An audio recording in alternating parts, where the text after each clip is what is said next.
आप महक को नहीं बता सकते मैं यहाँ पे थी। नहीं सरब जी, आप मुझे नहीं बता। यहाँ क्यों बुलाया? साली ने मुझे बताया था कि मेरी चुन्नी सिलेक्ट करने के लिए तुमने 4 घंटे लगाए। It's beautiful.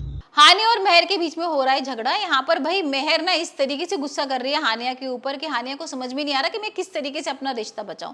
यहाँ पर जो मुन्नी है ना, सरब की माँ, वो सारा खेल कर रही है। हमने देखा ही था किस तरीके से यहाँ पर 5 दिन के लिए रोक लिया है मेहर को। It's so beautiful. I just love it. मन तो करता है ना इसे अभी ओढ़ लूं, लेकिन उस पल का इंतजार करूंगी मैं, जिस पल के लिए पूरी जिंदगी संभाल के रखना है मुझे।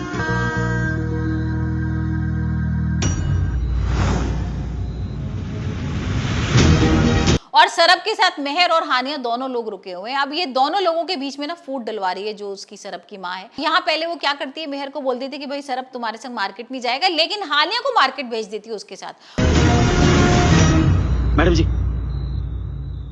जी एकदम सही सोच रहे हो आप। वो कल ना और रसम पे ही ओढ़ना, अभी इसको पैक करके रख दो।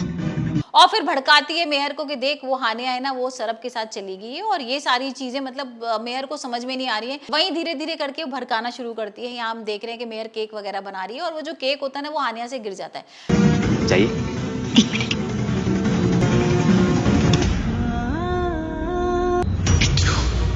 Oh God, अब क्या करूं?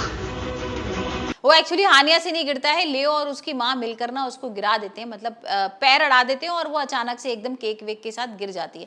अब यहाँ मेहर को ना ये चिंता नहीं हो रही कि हानिया गिर गई, यहाँ पर ये चिंता हो रही है कि जो मेरे हाथ का बना हुआ था ना, जो मैंने सरब के लिए बनाया था।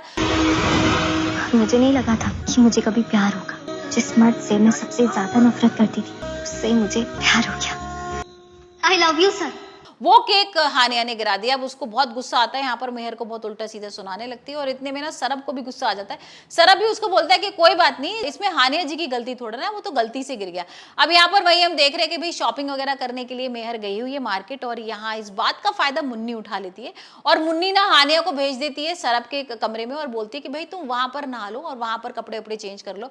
और यही सारी चीजें कर रही होती है। इतने में सरब आ जाता है। यहाँ पर सरब को लगता है रही तो कपड़े वगैरह चेंज कर रही है और उसको अपनी शर्ट उतार के देता है। अब ये जैसी शर्ट पहना रहा होता है ना, इतने में आ जाती है हमारी मेहर। अब मेहर ये सब चीज देख कर ना उसको बहुत गुस्सा आने लगता है हानिया के ऊपर, और यहाँ पर हानिया को चिल्लाने लगती है कि हानिया ये तुम क्या कर रही हो और तुम इस कमरे में क्यों आ गई, तुम सरब जी के कमरे में अकेले क्या कर रही हो और इस हालत में।